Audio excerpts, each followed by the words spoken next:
በጌታ በኢየሱስ ሰላም እላችኋለሁ። ሁላችሁንም እንዴት ከረማችኋል? እንግዲህ አይሰማ እንደሆነ ማቀው መልስ ከሰጣችሁ ነው። አምሽታችኋል? እግዚአብሔር ይመስገን።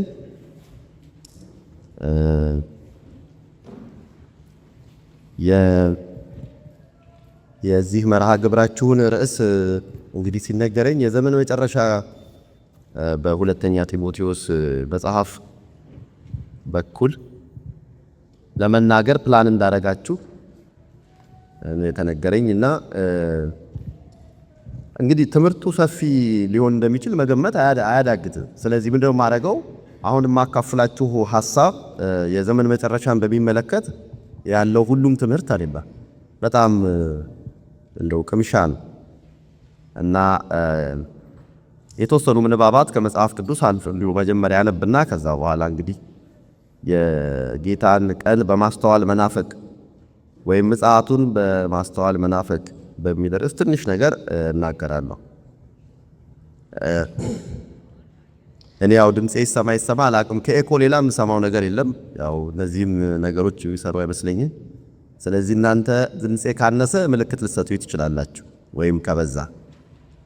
በሉቃስ 21 ከ27 እስከ 28 እንዲህ የሚል ቃል አለ። በዚያ ጊዜ የሰው ልጅ በኃይልና በብዙ ክብር በደመና ሲመጣ ያዩታል። ይህም ሊሆን ሲጀምር ቤዛችሁ ቀርቧልና አሻቅባችሁ ራሳችሁን አንሱ ይላል። በሁለተኛ ጴጥሮስ ምዕራፍ 4 ቁጥር 7 ላይ ዳሩ ግን የነገር ሁሉ መጨረሻ ቀርቧል፣ እንግዲህ እንደ ባለ አእምሮ አስቡ። ራእይ ዮሐንስ ላይ ደግሞ ምዕራፍ 2 ቁጥር 20 ይላል፣ ይህን የሚመሰክር አዎ በቶሎ እመጣለሁ ይላል። አሜን። ጌታ ኢየሱስ ሆይ ና። እንጸልይ። እናመሰግንሃለን ጌታ ሆይ፣ አንተ የዘላለም እውነተኛ ነህ፣ እውነትም አንተው ነህ። አንተ የሁሉ ከፍታ ገናና ልዑል አምላክ ነህ፣ የሚመስልህም የለም። እውነተኛ አምላክ የሆንክ አንተን የላከውንም ኢየሱስ ክርስቶስን ያውቁ ዘንድ ይህች የዘላለም ሕይወት ናት። ቃልህ እንዲህ እንደሚመሰክር በዚህ እውነት ልባችንን ስለከፈትክልን እናመሰግንሃለን። የጌታን የመገለጥ ቀን ክብር ከሚጠብቁቱ እንድንሆን በተስፋ ልባችንን ስለያዝከው እናመሰግንሃለን። በእምነት እንድንጸና በተስፋም እንድንበረታ ቤዛችንም ቀርቧልና ምልክቶች ሁሉ መሆን ሲጀምሩ አሻቅበን እንድናይ ሁልጊዜ ልታነቃን ልታነቃቃን በመምጣትም ተስፋ ልታበረታን ይህንንም ተስፋ የሚያደርግ እሱ ንጹሕ እንደሆነ ራሱን ያነጻን ተብሎ በቃልህ እንደተጻፈ የመገለጥህን ቀን ባሰብን ልክ በዛው መጠን ይበልጥ ወደ አንተ እንድንቀርብ ፊትህን እንድንፈልግ በጽድቅና በእውነት እንድንበረታ በጸጋህ አግዘን። የቃልህን ብርሃን ስጠን። የጨለማ ኃይላትን ሁሉ በኢየሱስ ስም እናስራለን። አሜን። ትንሽ መግድ ተናግሬ እኔ ሐሳቤ የነበረው እንዲሁ ራሱ በርዕሰ ጉዳዩ ላይ መናገር ነበር፣ ግን የጢሞቴዎስ ላይ ያላችሁን ፎከስ መልቀቅ ስላልፈለግ ወደሱ ተመልሼ አንድ ነገር አካፍላችኋለሁ። ግን አስቀድሜ አንዳንድ ነገሮች ልበል እና አንድ ታሪክ ልንገራችሁ። በታህሳስ 15 1997 በእኛ አቆጣጠር አይደለም፣ በዓመተ እግዚእ ማለት ነው። በዩኤስ ኒውስ እና ወርልድ ሪፖርት ዩኤስ ኒውስ ኤንድ ወርልድ ሪፖርት የሚለው እትም ላይ ጥቁር ንግርቶች የሚል አንድ ረጅም ጽሑፍ ተጽፎ ነበር፣ ዳርክ ፕሮፌሲስ የሚል እና እዛ ርዕስ ስር አንድ ትንታኔ አቅርበዋል ጸሐፊው እና የዛ መጣጥፍ ደራሲ ጄፍሪ ሼለር ለሚባሉት በ20ኛው ምዕተ ዓመት ማጠናቀቂያ ላይ እየተለመዱ በጊዜው ስለመጡት እና በከፍተኛ ቁጥር ለሽያጭ በመብቃት ገበያውን ይመሩ ስለነበሩ ጨዋሂ የሆኑ አቡ ቀለምሲሳዊ ጽሑፎችና ተንቀሳቃሽ ፊልሞች ነው የሚጽፉት። አፖካሊፕቲክ የሚባሉት ማለት ነው። ፊልሞች ነበሩ፣ ጽሑፎች፣ መጽሐፍት በዛ ጊዜ በስፋት ይታተሙ ነበር። የአዲሱን ሚሌኒየም መግባት ተገና አድርጎ የጌታ የመገለጥ ቀን በጣም ቅርብ ነው በሚል በጣም ብዙ ስራዎች ነበሩ። ምናል እንግዲህ ብዙዎቻችሁ በእድሜያችሁ ያው ወጣቶች ስለሆናችሁ ያን ጊዜ ወይ አልተወለዳችሁም ወይ ሕፃናት ናችሁ። እና ከነዛ መካከል ታዲያ የኖስትራዳምስ ትንቢቶች የመጽሐፍ ቅዱስ ባይብል ኮድ ነው የሚለው ያው የመጽሐፍ ቅዱስ ኮድ የአሜሪካ ኢንዲያን አፈታሪኮች ስብስብ ላይ የተመሰረቱ እንዲሁም የአዲሱ ዘመን ንቅናቄ የሚባለው በእነሱም ዘንድ ያለ ጽሑፎች ቁጥር አንድ የገበያ መስህብ ሆነው ነበረ። እና እኚህ ጸሐፊ ጄፍሪ ሼለር ምንድነው የሚሉት በመጣጥፋቸው ለእነዚህ ንግርቶች ተደማጭነት ዋነኛው ምክንያት ምንድነው የሚል ጥያቄ ጠይቀው እሱን ያትታሉ። አብይ የሚሉት ዋና የሚሉት ምክንያት ከላይ የተጠቀሱት ጽሑፎችና ተንቀሳቃሽ ምስሎች ያው ሙቪዎች ትኩረታቸው የዘመን ፍጻሜ ላይ የተተከለ ስለሆነ ነው ይላል። አንዳንዶቹ በብዙ ሚሊዮን ቅጂዎች ነው የተሸጡት። እና የዓለም መጨረሻ፣ የዘመን ፍጻሜ፣ የፍርድ ቀን የሚሉት ቃላት ማዕከላዊ ማጠንጠኛቸው ናቸው። የሰው ልጅ ደግሞ በባህሪው ነገን ለማወቅ የሚናፍቅ ነው፣ የሚጓጓ ነው። በእነዚህ መልእክቶች ቢማረክ አይገርምም፣ የማያስደንቅ የት እሄዳለሁ የሚለው ጥያቄ ከህይወት መሰረታዊ ጥያቄዎች ከሚባሉት አንዱ ስለሆነ ስለዚህ በዛ ጊዜ እንደነ ኮንታክት፣ ሰባተኛው ምልክት የሚባሉ እና ሌሎችም ሲኒማ የአቡ ቀለምሲሳዊ አፖካሊፕቲክ ሲኒማዎች በዘመን ፍጻሜ ሐሳብ ላይ ስለሚያተኩሩ መልእክታቸው በቀላሉ የሰውን ሐሳብ ይይዝ ነበር። የፎክስ የሚባለው የሲኒማ ኩባንያን ታውቁታላችሁ ብዙዎቻችሁ ብዬ አስባለሁ። ሚሊኒየም እና አርማጌዶን የሚባሉ ፊልሞቹን እንደ ጉድ ነው የቸበቸበው ያን ጊዜ እና በ20ኛው ክፍለ ዘመን ከተጠናቀቀ በኋላ ደግሞ የማያ የዘመን አቆጣጠር እዚህ ላቲን መካከለኛው አሜሪካ አካባቢ ያሉ የነሱ ጥንታዊ ህዝቦች የሚባሉ የነሱ ሚሲዮሎጂ ላይ ተመስርቶ የተሰሩ ቀን ሁሉ ተተልሞ በዚህ ቀን ነው ዓለም የምትጠፋው ሁሉ የሚሉ ነበሩ እና የዓለም ማለቂያ ህልቀት ዓለም እንዲያውም በእነሱ በታህሳስ 21 2012 ነበር ሁሉ ብሎ ቀን ተንብየው ነበር። ሌሎችንም ማለት እችላለሁ ግን ይበቃል ለእንትን ያህል እና ከላይ የተጠቀሱት ሐሳቦችን ያነሳውበት ዋና ምክንያት ምንድነው? ሰዎች በዘመን ፍጻሜ ላይ ያላቸው ጉጉት ጠንካራ ነው ለማለት ነው። አብዛኛው ሰው በዓለም ፍጻሜ ረገድ የራሱ ተስፋና የራሱ ስጋት አለው። ክርስትና በዚህ ረገድ ራሱን የሚገልጥ የራሱ አስተምሮ አለ። እንዲያውም የክርስትና እምነት በዘመን መጨረሻ ላይ ከፍተኛ ትኩረት የሚያደርግ እምነት ነው። የብሉይ ኪዳን ነቢያት በራሳቸው ይመጣ ዘንድ ያለው የእግዚአብሔር ተስፋ፣ የመንግስቱ አሸናፊነትና የሱ ሕዝብ መካስ በዘመን መጨረሻ እንደሚሆን ይናገሩ ነበር። በዓለም መጨረሻ ስለዚህ እስካቶሎጂካል የሆነ የእግዚአብሔር ጉብኝት ይሆናል፣ እስካቶሎጂካል የሆነ ደግሞ የእግዚአብሔር ፍርድ ይሆናል ብለው ነው የሚናገሩት። የብሉያት አንዱ ሐሳብ እሱ የዘመን መጨረሻ ላይ እግዚአብሔር በዓለም ታሪክ ውስጥ ጣልቃ ይገባል፣ ይዳኛል፣ ይፈርዳል እና ህዝቡን ቪንዲኬት ያደርጋቸዋል። የመንግስቱ ጠላቶች የጽድቅ ተጻራሪዎቹን አመፃን፣ ኃጢአትን፣ የክፉ ኃይላትን ደግሞ ይፈርድባቸዋል፣ የአመፅ ተከታዮችንም ይፈርድባቸዋል የሚሉ ናቸው። ስለዚህ ክርስትና በራሱ የዘመን መጨረሻ ጋር አንጻር ራሱን የሚገልጥበት እውነት ያለው መሆኑ እንዲሁም ደግሞ የአማኞቹ ተስፋ ዋነኛው ተስፋ መደምደሚያ የሚያደርገው በዚሁ በነገረ ምጽአት ላይ ተተግኖ ነው። በሌላ አባባል ደግሞ ነገሩን ለማቅረብ ክርስትና በራሱ በጠባዩ ኢስካቶሎጂካል ፌይዝ ወይም በዘመን ፍጻሜ ላይ ያተኮረ እምነት ነው። ቤተ ክርስቲያን ራሷ የዘመን መጨረሻ የእምነት ማህበረሰብ ነች። ስካቶሎጂካል ፌዝ ኮሚኒቲ ናት ማለት ነው። ስለዚህ በአዲስ ኪዳን ፍጻሜ ባገኝ ወይም ተመርቆ በተከፈተውና በጌታ ዳግም መምጣት ፍጻሜውን በሚያገኘው የስካቶሎጂካል ወይም ደግሞ የዘመን ፍጻሜያዊ አተያይ ነው አዲስ ኪዳን ራሱን የሚተነትነው ማለት ነው። ስለዚህ የዘመን መጨረሻ ተመርቆ ተከፍቷል፣ ግን ገና አልተጠናቀቀም። it has already here የዘመን መጨረሻ መሆን ያለን ግን ገና ነው ምን አላለም አልተጠናቀቀም። ስለዚህ የዘመን መጨረሻ አንዲት ቀን ብቻ ሳትሆን ኤራ ነው ማለት ነው። ፒሪየድ ኦፍ ታይም ነው፣ ኤዮን ነው በግሪኩ ቃል ለመጠቀም ኤዮን ነው እና የዘመን መጨረሻ ወይም የፍጻሜ ዘመን ወይም ኤስካቶሎጂ አስቀድሞ ተመርቆ የተከፈተ ነገር ግን ገና ያልተጠናቀቀ ኮንሱሜት ያላረገ ነው። ቤተ ክርስቲያን አሁን ያለችው በዛ መሃል የዘመን መጨረሻ ማህበረሰብ የሚያሰኛት ይሄ ነው ማለት።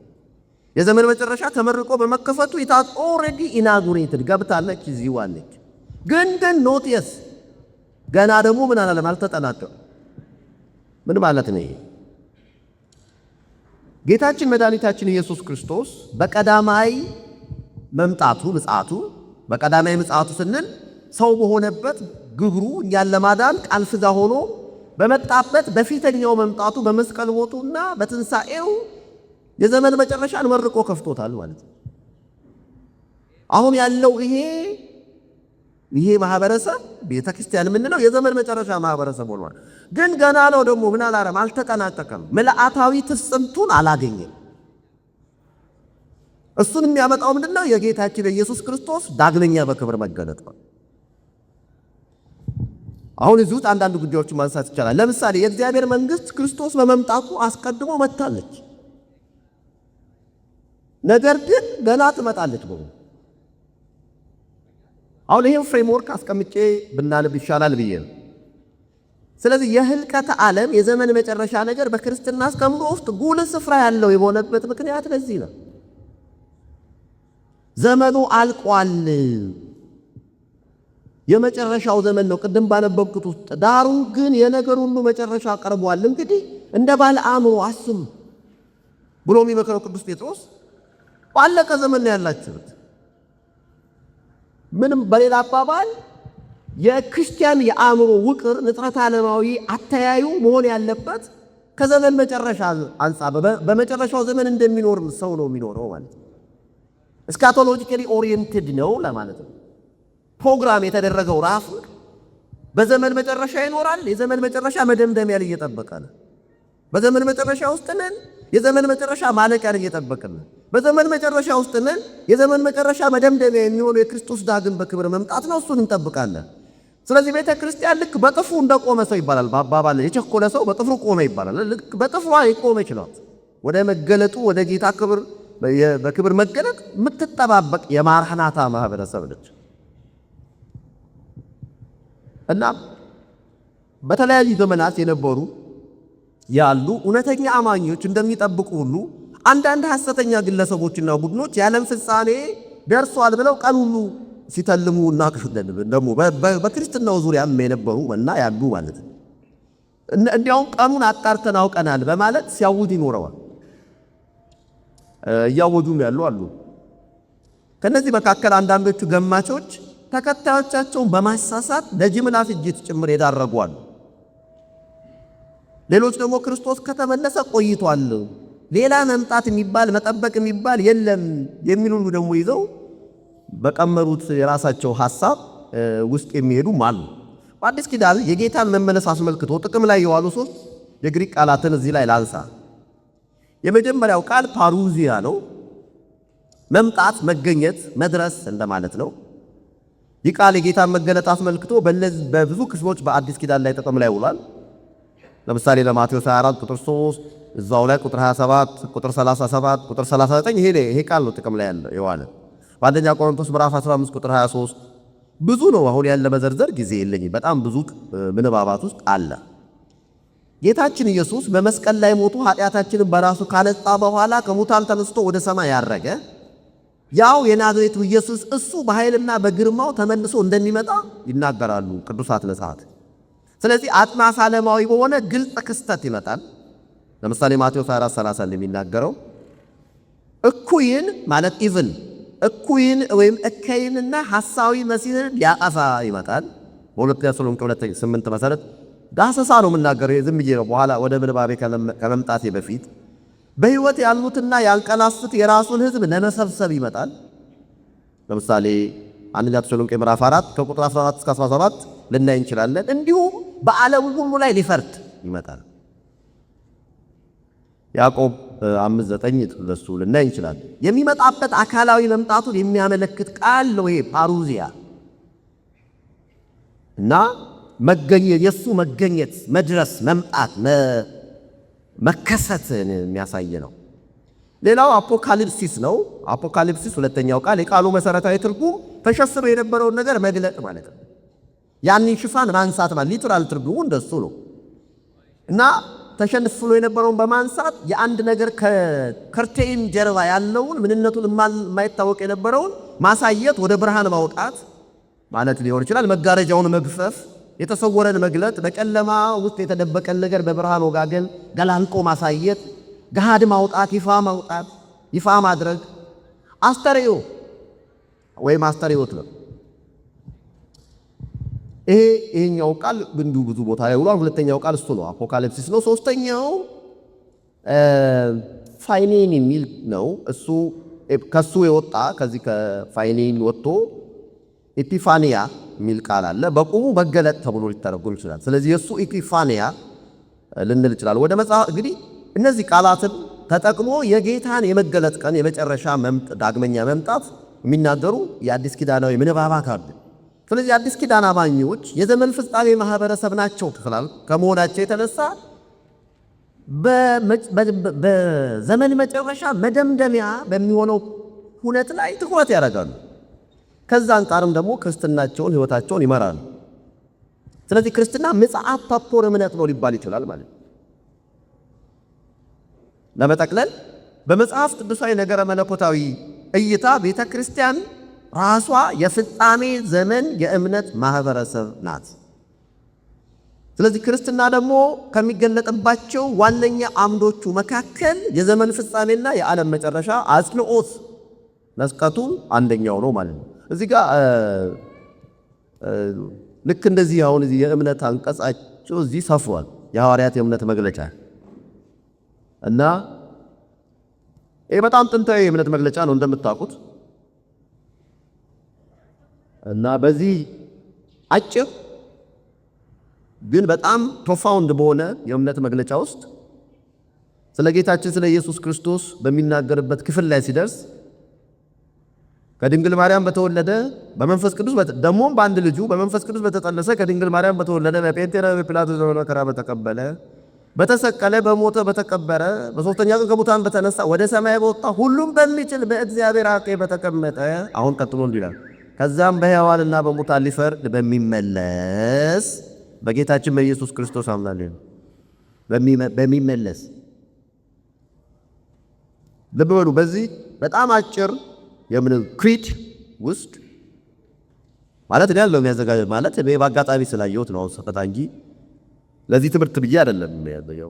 እዚህ ውስጥ ግን ይሄ በጣም የታወቀ አንሺየንት ከሚባሉ የክርስቲያን ክሪድስ መካከል አንደኛው ነው። ከናይሲን ክሪድ እንኳን በፊት የነበረ ማለት ነው። ከኒቂያ የእምነት መግለጫ በፊት የነበረ ነው እና እዛ ውስጥ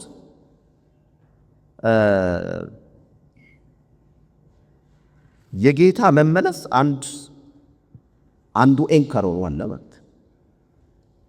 በዚህ ክርስትና ከእምነት አምዶቹ ዋነኛ አዕማድ ከምንላቸው መሰረታዊያኑ መካከል አንዱ የዘመን መጨረሻ እና የጌታችን ኢየሱስ ዳግም መመለስ ነው።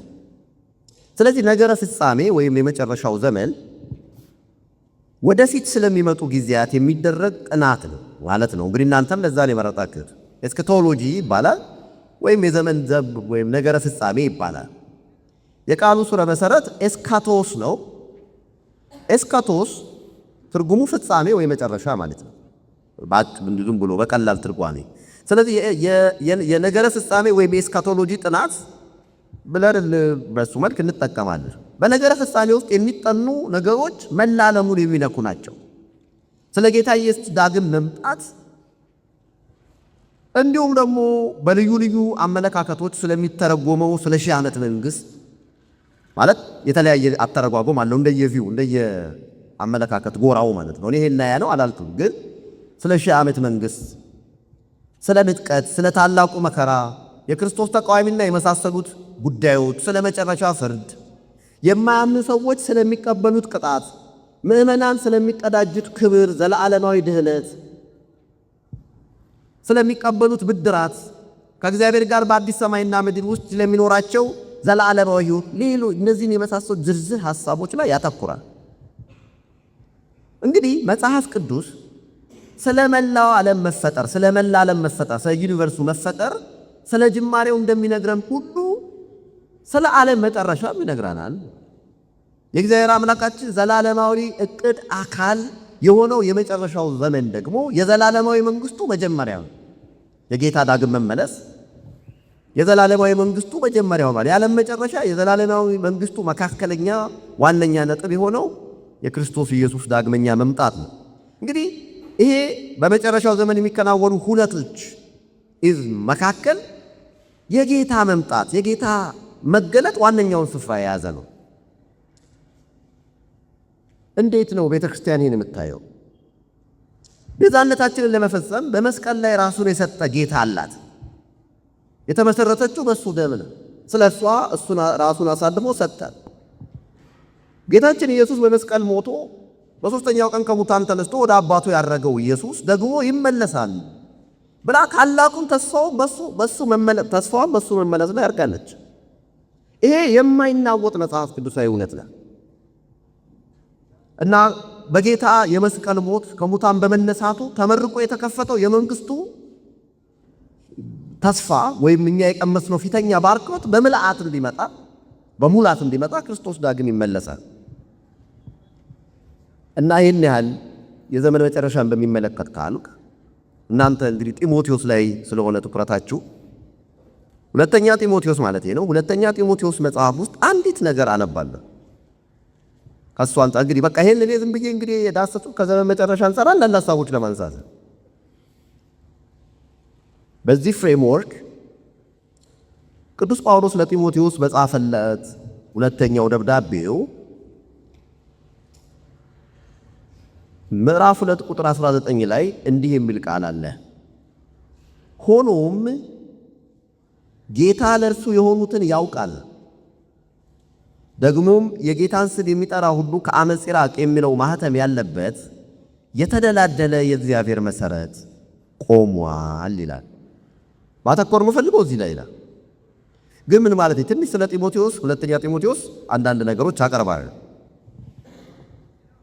ሁለተኛ ጢሞቴዎስ ሐዋርያው ቅዱስ ጳውሎስ ከጻፋቸው 13 ወይ 14 የአዲስ ኪዳን መልእክታት እሱ በሱ ከተጻፉ መልእክታት መካከል የመጨረሻው ነው። በመጨረሻ የጻፈው ማለት ነው። ለምንድን ነው 13 ወይ 14 የምትለው ካላችሁ በዕብራውያን ጉዳይ ሰዎች የተለያየ አቋም ስላላቸው ነው። በዕብራውያን ኦፈርሺፕ ላይ ጳውሎስ የሚሉ አሉ፣ ጳውሎስ አይደለም የሚሉ ስላሉ በቃ ለጊዜው እንደምትሉት ለየራሳችሁ ልተወው ብዬ ነው። ቅዱስ ጳውሎስ በመልእክታቱ እንደምታዩት አንዳንዴ ለአንዳንድ ተቀባዮች ሁለቴ የጻፈበት አለ። ለምሳሌ 2 የቆሮንቶስ መልእክታት አሉን፣ እንዲሁ 2 የተሰሎንቄ መልእክታት አሉን፣ እንዲሁ ደግሞ 2 የጢሞቴዎስ መልእክታት አሉ። ስለዚህ አንዴ የጻፈላቸው እንዳሉ ደግሞ የጻፈበት ጊዜ አለ። ቅዱስ ጳውሎስ ራሱ ላልተከላቸው አብያተ ክርስቲያናት መልእክት ጽፏል። ለምሳሌ የቆሮንቶስ መልእክትን የጻፈው ራሱ ለተከላት ቤተክርስቲያን በቆሮንቶስ ለምትገኘው ቤተክርስቲያን። የሮሜ መልእክት በጣም ሰፊው የጳውሎስ መልእክት ነው፣ ግን የሮምን ቤተክርስቲያን የተከለው ጳውሎስ አይደለም። ይሄ በጣም አስገራሚ። የቆላሲስ መልእክት እሱ የተከላት አይደለም፣ እሱ ወደ ጌታ ባመጣው በኤጳፍራ የተተከለች ናት። ችግሩ ስትገባ ግን መልእክት ጽፎላል። ሁኔታው የሚጽፍበትን ለማሳየት ነው። ቅዱስ ጳውሎስ በአንድ ከተማ እያገለገለ ሌላ ከተማ ላለች ቤተክርስቲያን አስፈላጊ ነው ብሎ ባሰበ ጊዜ መልእክት ይጽፋል። ለምሳሌ የቆሮንቶስ መልእክት የጻፈው እሱ በኤፌሶን እያገለገለ እያለ ነው። ስለ ቆሮንቶስ ቤተክርስቲያን የሰማው ነገር አስቸጋሪ ስለነበረ አፋጣኝ ምላሽ ያስፈልግ ነበር፣ እንደሱ አደረገ። በሌላ ሁኔታ ደግሞ ቅዱስ ጳውሎስ መልእክታቱን የጻፈባት አንዳንዱ ሁኔታ ስናስብ እንደነቃለን። ከእስር ቤት ሆኖ የጻፋቸው ደብዳቤዎች አሉ። ከነዛ ካልኳቸው 13 ወይ 14 መልእክታቱ መካከል ቅዱስ ጳውሎስ 5ቱ የተጻፉት ከእስር ቤት ነው። በሁለት ልንከፍላቸው እንችላለን፣ በሁለት ጊዜ እርከን። የመጀመሪያው እስር በቁም እስር በሐዋርያት ሥራ መጽሐፍ እንደምታውቁት በመጨረሻዎቹ ምዕራፎች እንደምናነበው በኢየሩሳሌም በመቅደስ ስለተገኘ ሞብ ተነስቶ ቅዋሜ ተነስቶ ሊገሉት ስለፈለጉ ከዛ ለቆ በሕግ ቁጥጥር ስር ሆኖ በመጨረሻ ላይ ይግባይ በማለቱ ውሳኔ ቶሎ ስላላገኘ ይግባይ በማለቱ ምክንያት ወደ ሮም ሄደ እና ጳውሎስ የሮም ዜግነት ስለነበረው በጊዜ ስለዚህ ሮም ሄዶ ችሎት ላይ እንዲቀርብ የመጠየቅ መብት ነበረው፣ የዜግነት መብት ነበረው። ስለዚህ ወደ ሮም ሄደ። ሮም በቁም እስር ላይ ነበር። ጉዳዩ እልባት እስኪያገኝ ውሳኔ እስኪሰጥ ብይን እስኪያገኝ ድረስ በቁም እስር ማለት ሃውስ አሬስት ማለት ነው። በሕግ ጥበቃ ስር ሆኖ ግን የገዛ ቤቱን ተከራይቶ ይኖር ነበረ። ያም ሆኖ ግን ሰንሰለት ለብሶ ነበር። በሰንሰለት ታስሮ የንጉሥ ዘብ ነበር የሚጠብቀው። የንጉሥ ዘብ የሚባለው በጣም ጥብቅ የጸጥታ ኃይል የሚባለው ብርጌድ ማለት ነው። በእነሱ ነው ግን እየተፈራረቁ ነው። አንድ ዘብ በቀኑ ከ4 እስከ 6 ሰዓት ነው መቆየት የሚችለው። ስለዚህ በየቀኑ በ24 ሰዓት ብንለው ያው ዞሮ ዞሮ ከ4 እስከ 6 የሚሆኑ ወታደሮች እየተፈራረቁ በነበረበት ዘመን እየተጠበቀ ግን ስለ ጌታ እና ስለ መንግስቱ ሲከራከር ሲወያይ ከሰዎች ጋር ይውል ነበር እና መልእክታትም ይጽፍ ነበር። ስለዚህ ቆላሲስ፣ ፊልሞና፣ ኤፌሶን እና ፊልጵስዩስ 4 የተጻፉት በዚህ ጊዜ ነው ማለት የእስር ቤት ደብዳቤዎች ናቸው። ይሄ ደግሞ አሁን የኛ መልእክት የሆነው ሁለተኛ ጢሞቴዎስን የእስር ቤት ደብዳቤ ነው። እሱ ግን የተጻፈው ከነዛ ከአራቱ ጋር አይደለም። የሐዋርያት ሥራ ምዕራፍ 28 ላይ ጳውሎስ በዛ ሮም እንደነበረ ነግሮን ስለሚተወን ከዛ በኋላ ጳውሎስ ላይ ምን እንደደረሰ አናውቅም በሐዋርያት መጽሐፍ ዘገባ መሰረት። ግን በሁለተኛ ጢሞቴዎስ ላይ ባሉ አንዳንድ ፍንጮች እና ደግሞ ከቤተ ክርስቲያን ታሪክ እንደምንረዳው ጳውሎስ ከሮም እስር ቤት ከፊተኛው ወጥቷል እና ለአንድ 5 ዓመት ያህል ከዛ በኋላ ሳያገለግል አልቀረ እና ከፍተኛ የሆነ ወደ ስፓኒያ የመድረስ ስፔን በምዕራቡ ዳርቻ የጥንቱ የሮም ኤምፓየር ዳርቻ ስለሆነ ወደዛ የመድረስ ጉጉት ነበረው እና 4ኛ የሐዋርያዊ ጉዞ ለማድረግ ያስብ ነበር እና በዛ ጊዜ እንግዲህ ታስሮ ለመጨረሻ ጊዜ የምናገኘው አሁንም በሮም ኤምፓየር ነው፣ ግን በተለየ እስር ቤት ነው። ያን ጊዜ የጻፈው የመጨረሻው ደብዳቤው ነው ሁለተኛ ጢሞቴዎስ። ለምሳሌ ልዩነቱን እንድናይ ለምሳሌ በፊልጵስዩስ ላይ ስናነብ ጳውሎስ የመፈታት ተስፋ አለ። ነገሬ ጉዳይ እልባት ካገኘ በኋላ የሚፈታ ከሆነ እኔ ደግሞ እመጣለሁ ይላል። እስከዛ ግን እነ ጢሞቴዎስንና በኋላ አፍሮዲጡን እልክላቸዋለሁ ይላል። ከተፈታ ደግሞ እኔም እመጣለሁ ይላል። ተስፋ ነበር። ሁለተኛ ጢሞቴዎስ ውስጥ ግን እንደዛ ይል ምንድነው? ሁለተኛ ጢሞቴዎስ ላይ የምለው በመስዋዕት እንደሚደረግ የኔ ሕይወት ይሰዋል፣ የሚሄድበት ጊዜ ደርሷልና አለ። እንደምታውቁ ቅድም እንዳልኩት በሌሎቹ መልእክታት 4 የእስር ቤት ደብዳቤዎች በሚጽፍበት ጊዜ ጳውሎስ በቁም እስር ላይ ነበር፣ ቤት ተከራይቶ ነው የሚኖረው። በሁለተኛ ጢሞቴዎስ ግን የታሰረበትን ቦታ እንኳን የሚፈልጉት ሰዎች ሎኬት ማድረግ አይችሉም። በአስቸጋሪ ሁኔታ ለምሳሌ ምዕራፍ 1 ቁጥር 15 ላይ 16 ላይ ጌታ ለሄደ ሲፈሩ ቤተሰቦች ምሕረት ይስጥ፣ ብዙ ጊዜ ያሳርፎኛልና በሰንሰለቴም አላፈረም፣ ነገር ግን በሮሜ ባደረ ጊዜ ፈልጎ አገኘኝ ይላል። ቅድም ሌላው እንዳልኩት የታሰረው በቁም እስር ነው፣ ቤት ተከራይቶ ይኖር ነበር ይለናል ሐዋርያት ሥራ እነዛን 4ቱን ሲጽፍ። በሁለተኛ ጢሞቴዎስ በተጻፈበት ጊዜ ግን አክቹዋል በሆነው ከስተዲ ይሄ የወህኒ በተለይም ደግሞ ወንጀለኞች ወደሚጣሉበት ውስጠኛ ክፍል ወይ አደገኛ ወንጀለኞች በሚጣሉበት ከነሱ ጋር ነው የታሰረው። ለምሳሌ ሁለተኛ ጢሞቴዎስ ምዕራፍ 2 ከቁጥር 8 ጀምሮ በወንጌል እንደምሰብከው ከሙታን የተነሳውን ከዳዊት ዘር የሆነውን ኢየሱስ ክርስቶስን አስብ፣ ይህን በመስበክ እንደ ክፉ አድራጊ እስክታሰር ድረስ ይላል። አንደኛ ታስሯል። የታሰረው ደግሞ እንደ ክፉ አድራጊ ነው፣ እንደ ዋነኛ አደገኛ ወንጀለኛ እስክታሰር ድረስ መከራ እቀበላለሁ ይላል። የእግዚአብሔር ቃል ግን አይታሰርም ይላል። ከዛ ቀጥሎ እና የታሰር በሱ ሁኔታ ነው። እሱ ብቻ አይደለም፣ በብርድ ጊዜ ከሚኖርበት ከእስር ቤቱ ቅዝቃዜ የተነሳ እየተቸገረ ስለነበረ ጢሞቴዎስን በምትመጣ ጊዜ በርኖስንና ያው መጽሐፍቱን ይዘህልኝ ይላል። በርኖስ ተጨማሪ ይዞለት እንዲመጣ ይጠይቃል። እና እሱ ብቻ አይደለም፣ ሌሎችም ያነሳል። በዚህ ውስጥ ብቻዬን ቀርቻለሁ ሁሉ ይላል። ለምሳሌ 4 ወደ መጨረሻዎቹ ላይ ልውሰዳቸው። ለምሳሌ ቆላሲስ ፊልሞናን ስናነብ ዴማስ አብሮት እንደነበረ ነው ተናግሯል። ሉቃስ፣ ዴማስ አብረውኛሉ ይላል። ዴማስ አብሮ የወንጌል ሰራተኛ ሆኖ ነው ያለው። ሁለተኛ ጢሞቴዎስ ውስጥ ግን ዴማስ ይሄንን ዓለም ወዶ ትቶኛል፣ ወደ ተሰሎንቄም ሄዷል ይላል። ባክስ ላይ ዳር። ስለዚህ የተለየ ጊዜ መሆኑን እናያለን። እና ምን ይላል? በቶሎ ወደ እኔ እንድትመጣ ትጋ። ዴማስ የአሁኑን ዓለም ወዶ ትቶኛል፣ ወደ ተሰሎንቄም ሄደዋል። ቂርቂስ ወደ ገላትያ፣ ቲቶ ወደ ድልማጥያ ሄደዋል። እነዚህ ለአገልግሎት ነው የሄዱት። ሉቃስ ብቻ ከኔ ጋር አለ። ማርቆስ ለአገልግሎት ብዙ ይጠቅመኛልና ይዘው ከአንተ ጋር አምጣው። በቆላሲስ ላይ ግን ማርቆስ ከኔ ጋር አብሮ አለ ይላል። በዛ ጊዜ ከኔ ጋር አብሮ የታሰረ ማርቆስ አለ ይላል። አሁን በዚህ ጊዜ ግን የለም፣ በሌላው የእስር ጊዜው መሆኑን እናያለን። እና የናስ አንጥረኛው እስክንድሮስ እጅግ ከፋብኝ፣ ጌታ እንደ ሥራው ይመልስለታል፣ አንተም ከእርሱ ተጠበቅ፣ የምንናገረውን እጅግ ተቃውሟል። በፊተኛው ሙግቴ አንድስ እንኳ አልደረሰልኝም፣ ሁሉም ተውኝ ይላል። ጌታ ይቀርባቸው። ዳሩ ግን የስብከቱ ሥራ በእኔ እንዲፈጸም አሕዛብ ሁሉ እንዲሰሙት ጌታ በእኔ አጠገብ ቆሞ አበረታኝ። ከአንበሳ አፍም ዳነው። ጌታም ከክፉ ነገር ሁሉ ያድነኛል፣ ለሰማያዊ መንግሥት ይጠብቀኛል። ለእርሱ ከዘላለም እስከ ዘላለም ክብር ይሁን ይላል። እንግዲህ አሁን ያለበት ሁኔታ ላይ ከእስር ቤት ነው ይሄ ደብዳቤ የተጻፈው። የመጨረሻ ደግሞ ደብዳቤው ነው እና ለሚወደው ጌታ በጎኑ ቆሞ ያበረታው በእነዚህ ሁሉ ዘመናት ባለፉት 3 አስርት ዓመታት በላይ ሲያገለግል አብሮት ለነበረው ጌታ የመጨረሻው ሕይወቱን ሊሰጥ እንደተዘጋጀ ሲናገር ቅድም ያልኩትን ደግሜ ያነባዋለሁ። 4:6 እንዲህ ይላል፣ በመስዋዕት እንደሚደረግ የኔ ሕይወት ይሰዋልና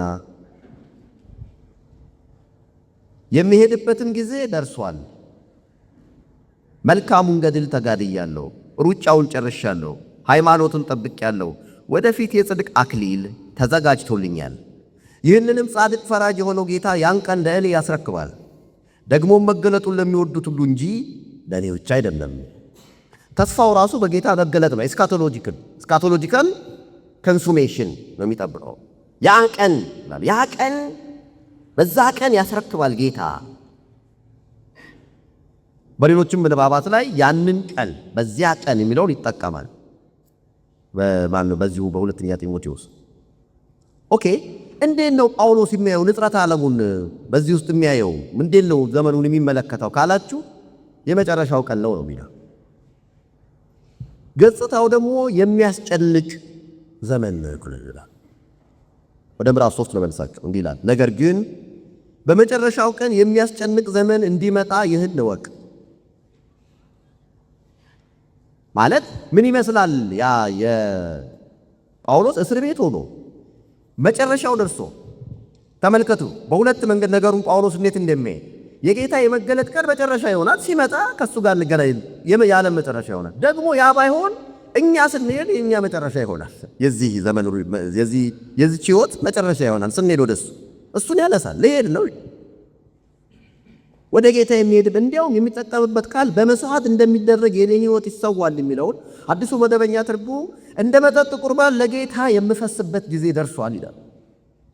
የመጠጥ ቁርባን ከጥንታዊ የመስዋዕት አይነቶች በቤተ መቅደሱም ነበር። በጥንታዊ ቅርብ ምስራቅ ዓለምም ለአማልክቶቻቸው አሕዛብ ሁሉ የሚያደርጉት አይነት ነው የመጠጥ ቁርባን አይነት። ልክ እንስሳ እንደሚሰዉ የመጠጥ ቁርባን ያቀርባሉ። የመጠጥ ቁርባን አንድ ጊዜ ከፈሰሰ በኋላ የሚመለስ የለም።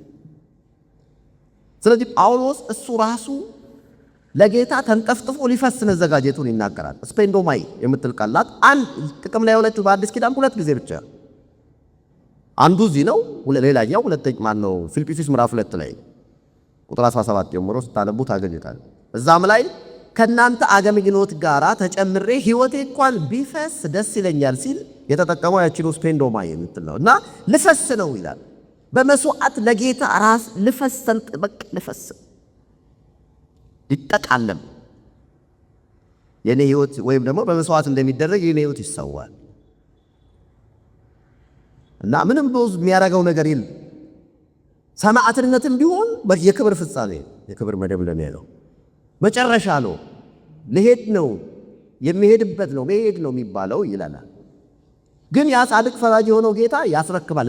መቼ? በዚያ ቀን እኔ ጨርሼ እሄዳለሁ፣ ግን ጌታ ጻድቁ ፈራጅ ያን ቀን ለእኔ ያስረክባል። ምን? የጽድቅ አክሊል። እርግጠኛ ለምን የሚያስረክበው የሚለውን ሲናገር እሱ ጌታ ጻድቅ ስለሆነ የማንም ባለዳ ስላልሆነ ያን ያረጋል ይላል። ግን ታዲያ በዚህ የሚያየው አያቴ ጳውሎስ አተያይ ንጽረት ወይም ማዕቀፈ እሳቤው ፍሬምወርክ ምንድን ነው? ስካቶሎጂካል በዘመን ምጥና ይሄ በዚህ መልእክቱ ለጢሞቴዎስ ማበረታቻ ይሰጠዋል፣ ማስጠንቀቂያ ይሰጠዋል፣ ማሳሰቢያዎች አሉት፣ ማበረታቻዎች አሉት።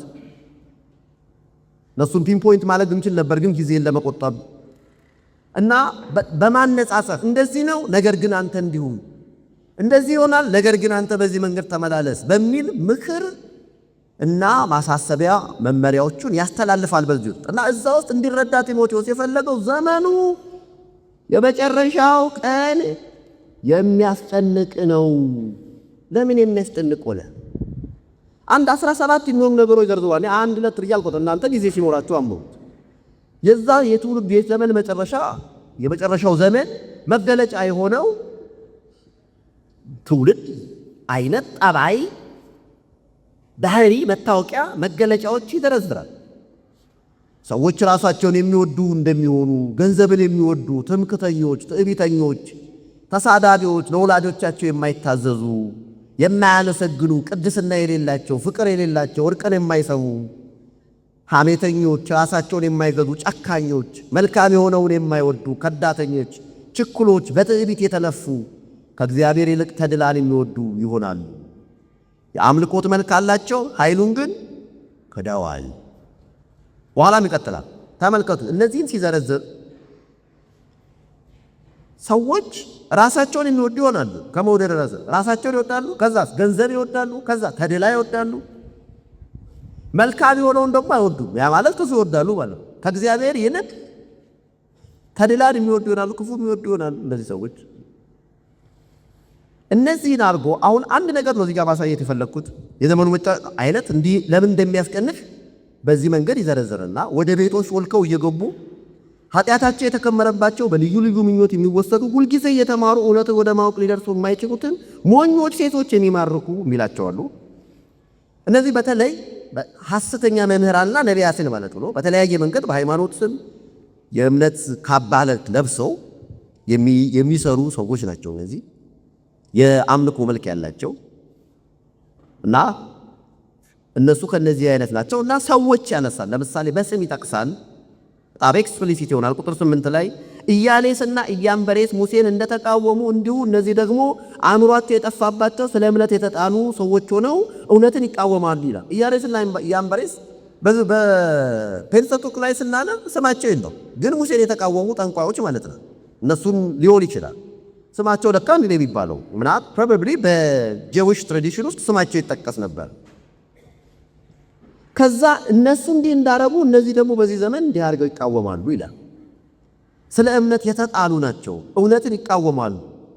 የነዛ ሞኝነት ግልጥ እንደሆነ ደግሞ ለሁሉ የነዚህም ይገለጣል ይላል። ኦኬ፣ መቼ ነው ይሄ የሚሆነው? በደንብ አሁን ስሙ የቱ ጋር እንዳሉ መቼ ነው ይሄ የመጨረሻው ነገር ግን የመጨረሻው ቀን የተባለው ላይ የሚያስጨንቅ ዘመን ይመጣል የተባለበት የመጨረሻው ቀን የት ነው? መቼ ነው? አሁንም እሱን ከመመለሴ በፊት ከዚሁ ከምንባቡ እናገኛለን። ስለ መጨረሻው ቀን ትንሽ ነገር አሁን ልጨምር። መቼ ነው የሚለውን ተጀምሮ ተከፍቶ ገና አልተጠናቀቀም ስላል ጳውሎስ በአንደኛ ቆሮንቶስ ምዕራፍ 10 የእስራኤልን ታሪክ ለቆሮንቶስ ክርስቲያኖች ይተርካል። ከግብፅ ከባርነት ቤት ሙሴን ተከትል ሙሴ እየተመሩ እንደወጡ እግዚአብሔር ነፃ እንዳወጣቸው በምድረ በዳ አብረው እንደነበሩ በደመናና በባህር እንደተጠመቁ ሙሴን ይተባበሩ ዘንድ ይከተላቸው ከነበረው አለት እንደጠጡ እሱም ክርስቶስ ነው ይላል። ከሰማይ የወረደውን መና እንደበሉ ይናገርና ከአሕዛብ መካከል ለመጣችው የቆሮንቶስ ቤተክርስቲያን፣ ምክንያቱም አብዛኞቹ የአሕዛብ ክርስቲያኖች ናቸው። ይሄን የእስራኤልን ታሪክ ለምንድን ነው የሚተርከው? ዓላማውን ሲናገር እንደዚህ ይላል። ይህም እነሱ ከዛ ከባብረው ቢወጡ እግዚአብሔር ከነሱ በሚበዙት ደስ አላለውም፣ በምድረ በዳ ወድቀዋልና ይልና ዓላማውን ሲናገር ይህም እኛ የዘመን መጨረሻ የደረሰብንን ሊገስጸን ተጻፈ ይላል። እኔ አሁን የፈለግኩት ማንን እኛ እንዴት ያየዋል? እሱ ጳውሎስ ራሱንና ከእሱ ጋር ያለውን በሱ ዘመን ደግሞ ያለውን የሚያየው እንዴት ነው ካለ የዘመን መጨረሻ ውስጥ ያለን የዘመን መጨረሻ የደረሰብን ይላል። ስለዚህ የዘመን መጨረሻ ገና ሊመጣ ብቻ ሳይሆን ኦልሬዲ መጥቷል። it has already been here ማለት but not yet consummated። መጀመሪያ መጥቷል፣ ቀድሞ መጥቷል፣ አስቀድሞ ገብቷል፣ ኢምባርክ አድርጎ ገብቷል። ግን not yet አልተጠናቀቀም፣ አልተደመደመም። ተፍጻሜታዊ መልአቱን እየተጠበቀ ነው። ኦኬ ያሁን እንግዲህ የዘመን መጨረሻ ውስጥ ነው ያለው። ልጆቼ ሆይ የመጨረሻው ዘመን ነው ይላል አንደኛ ዮሐንስ መልእክቱ ማን ዮሐንስ መልእክቱ መጀመሪያ ይጣል የመጨረሻው ዘመን ነው። ጳውሎስ ቅድም እንዳለው ያገቡ እንዳላገቡ የሚገዙ የሚነግዱ እንደሌላቸው ይሁኑ። ለምን? የመጨረሻው ቀን ስለሆነ የመጨረሻው ዘመን ስለሆነ። አንድ መጀመሪያ ላይ ያነበብኩለት ኦኬ የመጨረሻው ዘመን ነው። ዕብራውያን ምዕራፍ 1 ከቁጥር 1 እስከ 3 ባለው ላይ የዕብራውያን ጸሐፊ እንደዚህ ብሎ ይናገራል። እግዚአብሔር ለአባቶቻችን በልዩ ልዩ ጎዳና በልዩ ልዩ አይነት በልዩ ልዩ ጎዳና በነቢያት ተናግሯል። ተናግሮ has spoken ለነሱ ተናግሯል። አሁን ግን ለኛ ተናገረን ይላል። የሆነ ነገር አስቀርቻለሁ ከማለት አሁን ተናግሮናል፣ ለኛ ተናገረን። በማ በልጁ ልጁ ማን ነው? የክብሩ መንጸባረቅ ምሳሌ ነው። የሱ የራዲየንስ ኦፍ ሂዝ ግሎሪ በሆነው በልጁ ነው የተናገረን። ዓለማትን በፈጠረበት በልጁ ነው የተናገረን ይላል። መቼ? እሱ ነው ከመሃል አልጠቀስኩትም ያልኩት። በዚህ ዘመን መጨረሻ በዘመን መጨረሻ in this last days ነው የተናገረን በልጁ። ልጁ አስቀድሞ መጥቷል እና ሰው ሆኖ እኛን ሊያድነን መጥቷል። ቅድስት ድንግል ማርያም ተወልዶ መጥቷል። ስለኛ ሞቷል። አዲስ ኪዳን ተመርቆ በደሙ ተከፍቶ መጥቷል። የዘመን በሱ ተናገረን። የመጨረሻው ቀዳሚ መነገሮችን መገለጦችን ሁሉ ፍጹም ያረጋቸው ደግሞ ምን ያረጋቸው? አብሮጌት ያረጋቸው አንዳንዶቹን የሱ መገለጥ ነው። ስለዚህ የመገለጥ ሁሉ ታላቁ አስተርእዮ እግዚአብሔር በልጁ ራሱን መግለጡ ነው። እሱ መቼ ሊሆነው? በዚህ ዘመን መጨረሻ የዘመን መጨረሻ። አሁን ወደ ጢሞቴዎስ ይመንሳቸው። ታዲያ ጢሞቴዎስ እነዚህን የመጨረሻው ቀን የሚያስጨንቅ ዘመን ይመጣል ብሎ የዘረዘራቸዋል። መቼ ነው የሚሆኑት? የሆነ አንድ ቀን ወደፊት አይደለም። ቁጥር 5ን ተመልከቱ። ያላለ ቅድም ሳነብ ያስተዋላችሁ ሰዎች እንደ ሳላነበው እንዲሄድ ቆይታችኋል። እንደዚህ ጨካኞች እንደዚህ ይሆን መልካም የሆነውን የማይወዱ ከዳተኞች፣ ችክሎች፣ በትዕቢት የተነፉ ከእግዚአብሔር ይልቅ ተድላን የሚወዱ ይሆናሉ። የአምልኮ መልክ አላቸው፣ ኃይሉን ግን ክደዋል ካለ በኋላ አሁን አብራችሁ ቁጥር 5 ቀጥሎ ያለው ከኔ ጋር አንብቡ። ከእነዚህ ደግሞ ራቅ። የት ናቸው እነዚህ ሰዎች? they were his contemporaries አብረውት የዘመን ተጋሪዎቹ ናቸው። አብረውት አኑራክ እዛው ነበሩ። እንኳን በሌላ በእናንተ ዘመን በጢሞቴዎስ ዘመን ነበሩ። ስለዚህ ኦልሬዲ የመጨረሻው ዘመን ነው እና በዚህ ሁኔታ ውስጥ ጳውሎስ ጢሞቴዎስን እንዴት እንዲኖር ነው እየመከረው ያለው ነው። ብዙ ነው የመከረው፣ ብዙ ነገር ነው ያለው። በዚህ መነጽር እንዲኖር እንዲያይ ነው። የዘመን መጨረሻ ውስጥ እንዳለ ሰው እንዲኖር፣ እንዲያገለግል፣ እንዲያስተምር፣ እንዲያነቃ፣ እንዲያሳስብ፣ እንዲያስታጥቅ፣ እንዲገስጽ፣ እንዲመክር፣ እንዲሰብክ እንደሱ ይመክረዋል እና አንዳንድ አሳቾች እንዳሉ እንደሚመጡ ስለ መናፍቃን ያነሳል እና ክፉዎች እንደሚበዙ በስም ሁሉ የሚጠቅሳቸዋል። ለምሳሌ ለዛው ምዕራፍ 2 ቁጥር 18 ላይ ብናነበው ችግር የለውም። አንተ የእውነትን ቃል በቅንነት የሚናገር የማያሳፍር ሰራተኛ ሆነ የተፈተነውን ራስን ለእግዚአብሔር ልታቀርብ ትጋ ብሎት፣ ነገር ግን ለዓለም ከሚመች ከከንቱ መለፍለፍ ራቅ፣ ኃጢአተኝነታቸውን ከፊት ይልቅ ይጨምራሉና ቃላቸው እንደ ጭንቁር ይባላል ብሎ ከእነርሱም ሄሜኔዎስና ፊሊጦስ ናቸው ይላል። ትምህርታቸው ቃላቸው እንደ ጭንቁር ይባላል፣ እንደ ጋንግሪን ካንሰረስ ነገር ነው ትምህርታቸው። ሄሜኔዎስና ፊሊጦስ እከሌና እከሌ ብሎ ማለት ነው። አንዳንድ እንዲሁ ስም መጥቀስ ምን ያስፈልጋል? ምን ይላል? እንደው ዝም ብሎ በጎን ነነጉርም እንዲህ ይላል። እውነተኛ መምህርማ አሳቾችን በስም ጠቅሶ ነው መናገር ያለበት፣ መንጋውን ሊጠነቀቅ እና ጠቅሶ ምንድን ነው ያሉት እነዚህ ሄሜኔዎስና ፊሊጦስ? ግማሽ እውነት ይላል። በነገራችን ላይ ኑፋቂ መናፍቃን የምንለው ስም ነው፣ ዘርፍ ግን ነፈቀ ከሚለው ነፊቅ የመጣው ነፈቅ ማለት ለሁለት ሰነጠቀ ማለት እኩል እንደዚህ ከፈለ ከፍ ነው የሚያንን ማለት ነው። ነጭ ውሸት የያዘ እንዳለ ሁሉ እውነት የሚመስል ሐሰት ኑፋቄ ማለት መርዝ የተቀላቀለበት ውሃ በቃ መርዝ የገባበት ውሃ።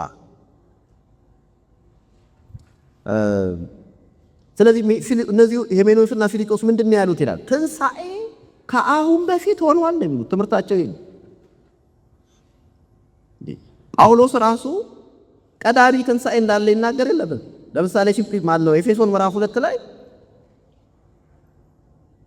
እኛ ከእግዚአብሔር ከምሕረቱ ባለጠጋ ስለሆነ በኃጢአታችንና በበደላችን ሙታን በነበርን ጊዜ ከክርስቶስ ኢየሱስ ጋር ሕይወት ሰጠን ብሎ ከዛ አስነሳን፣ በሰማያዊ ስፍራ አስቀመጠን። ይሄ ፊተኛው ትንሣኤ ማለት ነው። ለአዲስ ልደት በሚሆን መታጠብና በመንፈስ ቅዱስ በመታደስ አንድ ሰው ምውት የሆነው ሕያው ሲሆን ፖዚሽናሊ ከክርስቶስ ጋር በሰማያዊ ስፍራ ተቀምጧል። ሲጠመቅ እኮ ያን የሚመሰክረው ከሱ ጋር ሞቶ መነሳቱ ለኃጢአት ሞቶ ለጽድቅ መነሳቱን ለመመስከር ተጠመቀ። አሁን እውነተኛ አማኝ ፖዚሽናሊ በሰማያዊ ስፍራ ተነስቷል። ከኃጢአት ባርነት ከሞት ነፃ ወጥቷል። ከጥፋት ነፃ ወጥቷል። ዳነ እኮ አይደል? በቃ ትንሣኤ ነው። እነዚህ ሰዎች ፓርትሊ የሚሉት ነገር እኮ እውነትነት ነው። ትንሣኤ አለ ይላል። ግን ምን ብለዋል? የሥጋ ትንሣኤን ክደዋል። ሌላ ትንሣኤ የለም፣ በቃ ቀዳሚ ትንሣኤ ተነስተናል ነው የሚሉት። ጭንቁር ነው ግን ይላል። ይህም ትምህርት አደገኛ ነው ይላል። እንዲሁ በዚህ መጨረሻ ሊሆን ስለሚችለው ሲናገር ምን ይላል? አንዳንዶች እየሳቱ ክፎች ናቸው፣ ሌሎችንም እያታለሉና እያሳቱ እንደሚሄዱ ሲናገር የሚለውን ተመልከቱ። 3:12 በእውነት በክርስቶስ ኢየሱስ እግዚአብሔርን እየመሰሉ ሊኖሩ የሚወዱ ሁሉ ይሰደዳሉ ካለ በኋላ 12 ይላል፣ ነገር ግን ክፉዎች ሰዎችና አታላዮች እየሳቱና እያሳቱ በክፋት እየባሱ ይሄዳሉ ይላል። ስለዚህ አሁንም ልክ በዛው የዘመን መጨረሻ ማዕቀፍ ውስጥ ነው። ምንድነው ሌላው ገጽታው ማለት ነው? የሐሰት ትምህርት የተንሰራፋበት ይሆናል ማለት ነው። እና አታላዮች ናቸው፣ ዲሲቭ ያደርጋሉ። የሐሰት ትምህርት አንደኛው ጠባዩ ዲሲቭ ማድረግ ነው፣ ማሳት ነው። እና እነዚህ አታላዮች፣ አሳቾች፣ ክፉዎች ናቸው። የሚገርመው they were bad, they continue to be worse። እየባሱ ነው የሚሄዱት ይላል። በክፋት እየባሱ ራሳቸው እየሳቱ ሌሎችን እያሳቱ እየባሱ ይሄዳሉ። ያው ቅድም እንዳልኳችሁ በንጽጽር ኮንትራስት እያደረገ ስለሆነ ጳውሎስ የሚናገረው በዚህ መልእክት ውስጥ አንተ ግን በተማርህበትና በተረዳህበት ነገር ጸንተህ ኑር ይለዋል ማለት። አሁን እንደዚህ እያደረገ በዚህ አይነት ሁኔታ በሚናገርበት እንዳልኳችሁ የኔ እንግዲህ እዚህ ምሽት ንግግር ያለው ለኔና ለእናንተ የሚሆነውን አነሳ ያልኩት 2:19 ነው። ጳውሎስ አገልግሎቱን ሊያጠናቅቅ ባለበት፣ ለጌታ ሊሰዋ ባለበት መለስ ብሎ አገልግሎቱን ሲያይ፣ ዘመናቱን ሲያይ፣ ውጣ ውረዶቹን ሲያይ በጌታ ጸጋ ብዙ የተከናወነለት አለ። ወደ እውነት የመጡ ከእውነት ያፈነገጡ የሳቱ አሉ። ጸንተው ሰማዕትነትን የተቀበሉ አሉ። እነሱን ይዘረዝራል። አሁን ብቻውን ባለበት በዛ የመጨረሻ ኑዛዜውን ሲጽፍ ለጢሞቴዎስ አደራ እየሰጠ እያበረታታው እና በወንጌል እንደምሰብከው ከሙታን የተነሳውን ከዳዊት ዘር የሆነውን ኢየሱስን እያሰብህ እንዲሁ አንተ ተከተለኝ፣ ትምህርቴን ተከተል፣ አካሄዴን፣ አሳቤን፣ እምነቴን፣ ትዕግስቴን፣ ፍቅሬን፣ መጽናቴን፣ ስደቴንና መከራዬን ተከትለሃል እስካሁን ይለዋል። በደረሰበት ሁሉ የሆነበትን የታገሰውን ስደት ለሚያውቀው ለጢሞቴዎስ እየመከረ ሁኔታዎች እንዲህ ናቸው። የዘመን መጨረሻው ታዲያ እንዴት ይኖር አንድ ወጣት ለአገልግሎት አደራ እየተቀበለ ያለ ከሐዋርያዊ ትምህርቱ ስር የነበረ አካሄዱን ሲያይ የነበረ አሳቡን እምነቱን ሲከተል የነበረ ትዕግስቱን ያየ መጽናቱን ያየ ስደቱን ያየ እንግልቱን ያየ መከራ መቀበሉን ያየ የወንጌል አደራ የመንግስቱን ወንጌል ትምህርትና እውነት በቃልም በኑሮ ከጳውሎስ የተማረው ጢሞቴዎስ ሁኔታዎች የዘመን መጨረሻ እንዲህ ከፍ በሚመስለው ጊዜ እንዴት ነው የሚኖረው? አንዳንድ አገልጋዮች ልክ ከላይ እንደተጠቀሳቸው እነ ሂሜኔዎስ ፊሊጦስ አይነቶቹ ከፍለው እያስተማሩ ባለበት ምን ይሁን እንዴት ይሁን? የተደላደለ በዘመን መጨረሻ የተደላደለ የእግዚአብሔር መሰረት አለ። ሁለት ቁልፍ ነገሮች አሉት። ለኔና ለእናንተም በዚህ ምሽት እሱን ነው ብለው ለእንደናንተ አይነት ወጣቶች ጌታ በእኛ ህይወት ዘመን ከተመለሰ እኛ እድለኞች ነን። በእኛ ህይወት ዘመን የሚዘገይ ቢሆን ነገ በሚመጡት ዓመታት ዘመናት በምድርስ ያለ ጉዟቸውን እስክታጠናቅቁ ወይ እሱ እስኪመጣ እንዴት እንኖር? እንደዚህ ሁለት ቁልፍ ነገሮችን እያሰብ እንዳልኩት ጢሞቴዎስ ሁሉ ማለት ነው። በቃ እቺ የዛሬ ምሽት መልእክቴ ለዚህ ሲባል ነው የዘመን መጨረሻው ምን አይነት ነው ገጽታው የሚለው ጌታ ሐቃ ጢሞቴዎስን በተወሰነ መንገድ ኦቨርቪው ሰጥቷል። መልእክቱ ምንድን ነው የሚለው? ቁጥር 19 ሆኖም ጌታ ለእርሱ የሆኑትን ያውቃል። አንድ ደግሞ ሁለተኛ የጌታን ስም የሚጠራ ከዓመፅ ይራቅ የሚል ማህተም ያለበት የተደላደለ የእግዚአብሔር መሰረት ቆሟል። it's a foundation አለ። ያ ፋውንዴሽን ላይ ያለ ማህተም ሁለት ነገር ታትሞበታል በዚህና በዛ። በእንዲህ አይነት ሁኔታ ኢን ኤስካቶሎጂካል አሪና ላይ ያለ የትኛው አማኝ አሁን ያለነው በመጨረሻው ዘመን ስለሆነ እንዴት ነው የሚኖረው? አንደኛ መረሳት የሌለበት ጌታ ለእርሱ የሆኑትን ያውቃል። ሁኔታዎች እኮ እየተበለሻሹ ነው። የት ይደርሳሉ ያሉት ሰዎች እኮ እየተሰናከሉ ነው። ትውልዱ እንደዚህ እንደተባለው አይነት በጣም አስፈሪ ነው። ብዙ ጥፋት፣ ብዙ ጭካኔ የሰው ልጅ ያደርገዋል ተብሎ የማይታሰብ እንኳን የሰው ልጅ እንስሳ ያደርገዋል የማይባለው የሰው ልጅ ሲያረድ እያየ ደግሞም አንዳንዴ በቤተ ክርስቲያን ጭምር ይሄ ይደረጋል ወይ ይታሰባል ከቶ የምንለው ስናይ ሰዎች ሲንሸራተቱ ባክስላይድ ሲያረጉ አሳቾች ሲበዙ ስደት ሲነሳ ቤተ ክርስቲያን ስትሰደድ ለእውነት የሚቆሙ ሲገለሉ ሲጣሉ እውነት በአደባባይ ስትወድቅ ምን ያርካመል? በቃ ሰው የለም ማለት ነው አይበል። ጌታ የሱ የሆኑትን ያውቃል። ጌታ የራሱን ያውቃል።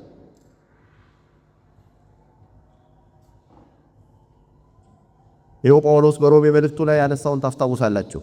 ስለ እስራኤል እየተናገረ በነበረበት ላይ ለምን እንደዛ እንዳለው ብታውቁ ሮሜ 9-11 ስለ እስራኤል ነው ያነሳው። ምክንያቱም በሮሜ ውስጥ ወንጌሉን ተንትኖ መጥቶ እስከ ምዕራፍ 9 ላይ ሲደርስ ወደ እስራኤል ሲያስብ በገፍ እየዳኑ አይደለም፣ ያዝናል። ስለዚህ የማያቋርጥ ሐዘንና ጭንቀት በልቡ እንዳለ ይናገራል። ደግሞ እንዳልዋሽ ሕሊናዬ በመንፈስ ቅዱስ ይመሰክርልኛል፣ እኔ ራሴ እነሱ ቢድኑ ከክርስቶስ ተለይቼ የተረገምኩ እንደሆነ ጸልይ ነበር ይላል። እነማን? እነሱ እስራኤላውያን ናቸው። ልጅነት፣ ክብር፣ የሕግ መሰጠት፣ የመቅደስ ሥርዓት፣ የተስፋው ቃላት ለእነሱ ናቸው። አባቶችም የእነሱ ናቸው። ክርስቶስ በሥጋ የመጣው ከእነርሱ ነው፣ ከፓትርያርክ ነው፣ ከእነሱ የዘር ሐረግ ነው የመጣው ይላል። ግን የታሉ በብዛት ይልና አንድ ቁልፍ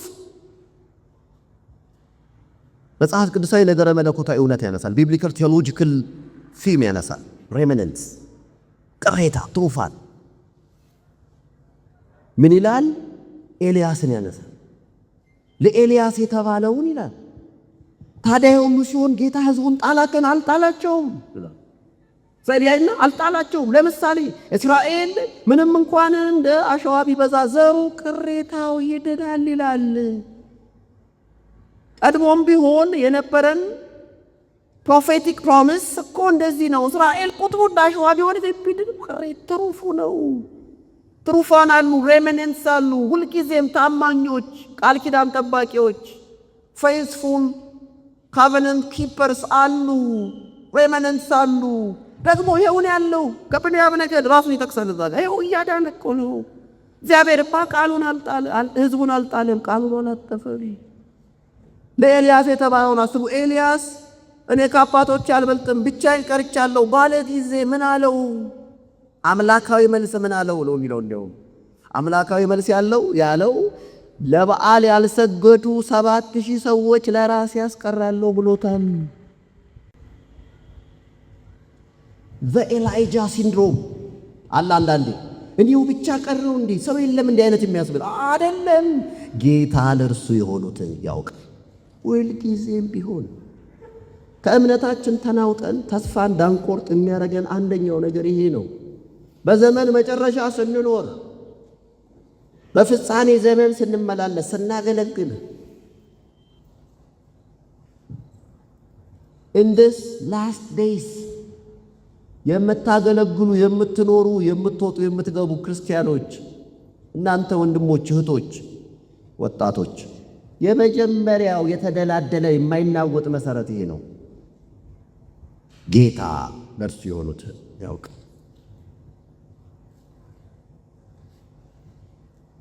በወንጌል ጌታችን ኢየሱስ አንድ ምሳሌ ተናገረ። ገበሬው ስንዴ ዘርቶ ወደ ቤቱ ገባ። ከዛ መብቀል ጀመረ። ሲበቅል ሰራተኞቹ ሲያዩ እንክርዳድ አብሮ በቅሏል። ምክንያቱም ሰዎቹ በተኙ ጊዜ ጠላት እንክርዳድ ዘርቶ ነበር። በኋላ መጥተው የዘራው ስንዴ ነበረ፣ እንክርዳዱ ከወዴት አገኘ አሉት። ጌታውን መልሶ እንዲህ አላቸው፣ ጠላት ይህን አደረገ። ታዲያ እንልቀመው እንዲህ አሉ። ነቃቅለን ጣለው ሲል እንክርዳዱን ነቅላለን ስትሉ ስንዴው እንዳነቅሉ ተዋቸው፣ እስከ መከር ቀን ድረስ አብረው ይቆዩዋል። ስንዴውን ያውቃል፣ በመከር ቀን ያፈራል። ሲያፈራ እነዛን ወደ እሳት ለቅመው ይጥሏቸዋል፣ ስንዴውን ወደ ጎተራ ያስገቡታል አለ። ጌታ የሱ የሆኑትን ያውቃል። እንክርዳድ ብቻ አይደለም ያለው፣ የራሱን የሚያውቅ ደግሞ ማወቅ ብቻ ሳይሆን የሚጠብቅ አምላክ አለ። በዘመን መጨረሻ ስትኖሩ ወንድሞቼና እህቶቼ ሆይ ይሄ ሁል ጊዜ የልባችሁ ኤንከር ይሁን፣ ተናውጦ እንዳይሄድ ደግፎ የሚይዘን ጌታ የራሱ የሆኑትን ያውቃል። ሁልጊዜ ልጆች ሕዝብ አለው ጌታ። ሬመነንትስ አሉ፣ ትሩፋን አሉ፣ ለእውነት የሚቆሙ አሉ፣ ዓመፅ ሲበዛ ለጽድቅ የሚቆሙ አሉ። ሰዎች ራሳቸውን የሚወዱ ሲሆኑ እግዚአብሔርን የሚወዱ ደግሞ አሉ። ተድላን የሚወዱ ቢበዙም ግን ጽድቅን የሚራቡ አሉ፣ የሚጠሙ አሉ። ጌታ የሱ የሆኑትን ያውቃል። አንደኛው እሱ ነው። ሁለተኛው በዛ የተደላደለ መሰረት ላይ ያለው ማህተሙ ላይ ያለው ምን የሚል እውነት ነው? የጌታን ስም የሚጠራው ሁሉ ከአመፅ ይራቅ። በቃ የጌታን ለጌታ ነው። ጌታ የራሱን ያውቃል፣ ልጆቹን ያውቃል፣ የሱ የሆኑትን ያውቃል። ታዲያ እኔ እንዴት ልኑር ነው? ቀደሞ ቀጥሎ እኔም ያንን እውነት እንደያዝን ያን ያምን ደግሞ እኔስ እንዴት ልኑር? የጌታን ስም የሚጠራ በጌታን ስም የተጠራ በጌታ የታመነ ጌታን የሚከተል የጌታ ደቀ መዝሙር ምን ይሁን? ከአመፅ ይራቅ።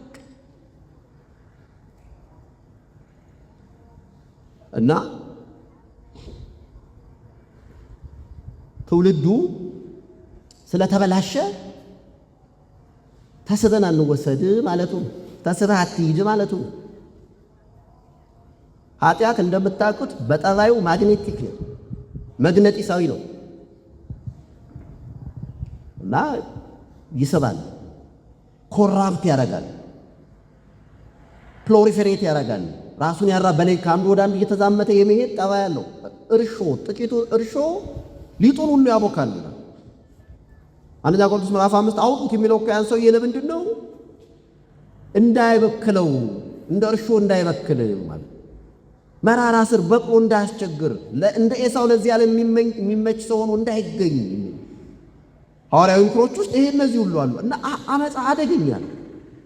ደም እስከ መፋሰስ ትግል የሚካሄድበት ነው። ግን ምን ያድርግ አንድ ክርስቲያን ከኃጢአት ጋር ማለት ነው። አንድ አማኝ የፍጻሜ ዘመን ውስጥ የሚኖር የዘመን መጨረሻ ውስጥ ያለ ይህንን የሚያምን ክርስቲያን ሲኖር ሲመላለስ የጌታን ስም የሚጠራ ከአመፅ ይራቅ። እውነት የምትሆነው በሞብ አይደለም፣ ብዙ ደጋፊ ስላላት አይደለም። እውነት ልትሆነው እውነት ስለሆነች አንድ ሰው ብቻውን ከእውነት ጋር ሊቀር ይችላል። ስለዚህ ብዙ ሰው ስላመፀ ተብሎ አይ ሰው ያደረገው እንዴት ማቃሌ ብቻ ማለኝና ተብሎ አይኬድም። ከአመፅ ይራቅ። ይሄ የተደላደለ የእግዚአብሔር መሰረት ኦልሬዲ ሃዝ ቢሌጅ ማንም እንዳይነቀንቀው ሆኖ ተቀምጦ በዚህ እውነት ጽኑ፣ በርቱ። እግዚአብሔር እስከ ፍጻሜው ሁላችንንም ያጽናን።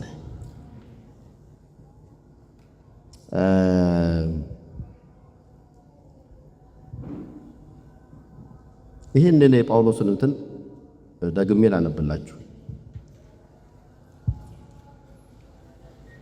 በመስዋዕት እንደሚደረግ የኔ ሕይወት ይሰዋልና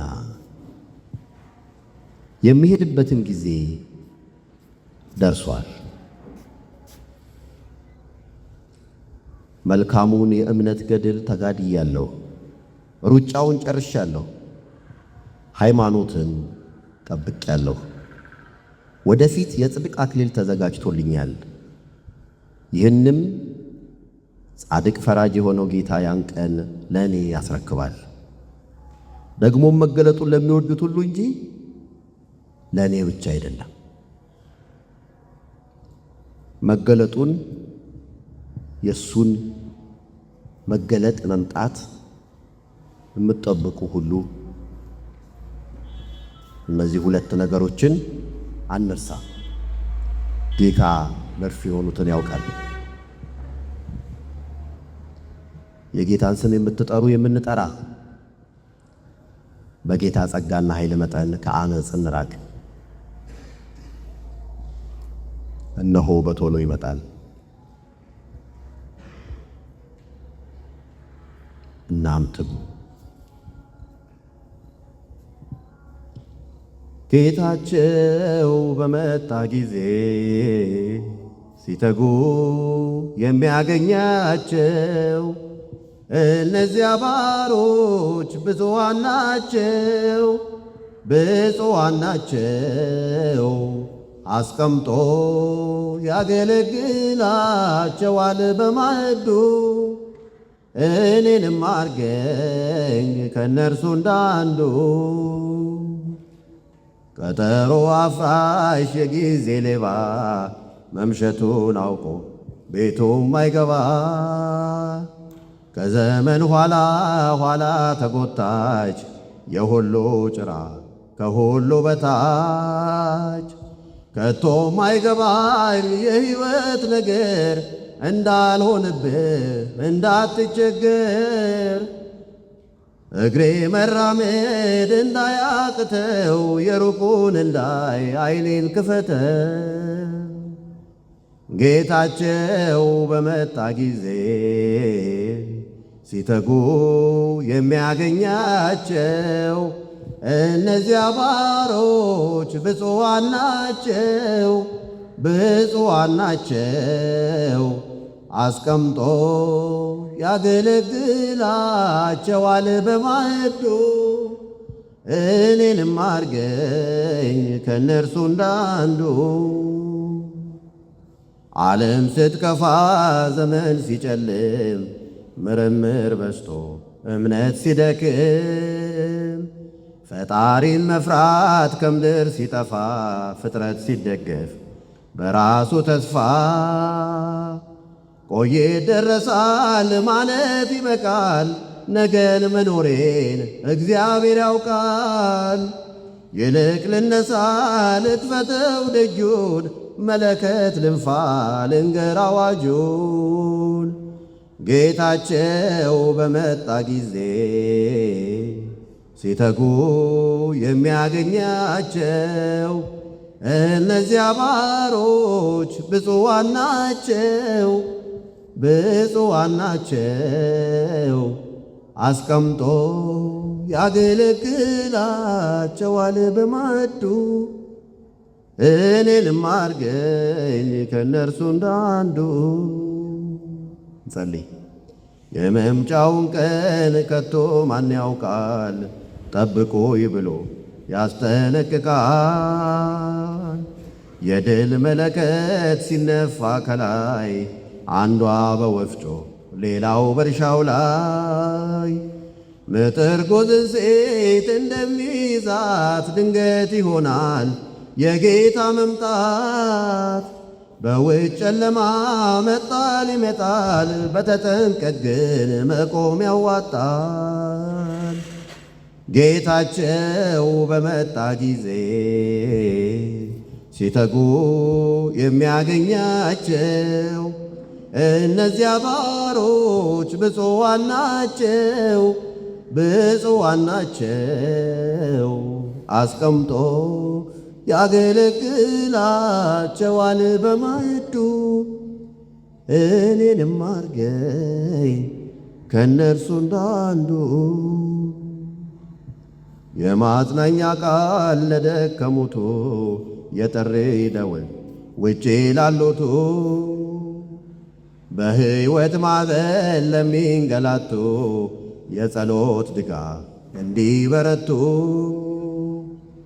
አልነጋ ላለው ለጨለመበት መቆም እንድችል በፈረሰበት ባርከኝ በብዙ አታሳንሰኝ እየቆራረስክ ለብዙ አድርሰኝ። ጌታቸው በመጣ ጊዜ ሲተጉ የሚያገኛቸው እነዚያ ባሮች ብፁዓን ናቸው፣ ብፁዓን ናቸው። አስቀምጦ ያገለግላቸዋል በማዕዱ። እኔንም አርገኝ ከእነርሱ እንዳንዱ። ጌታ በጸጋው ያበርታል።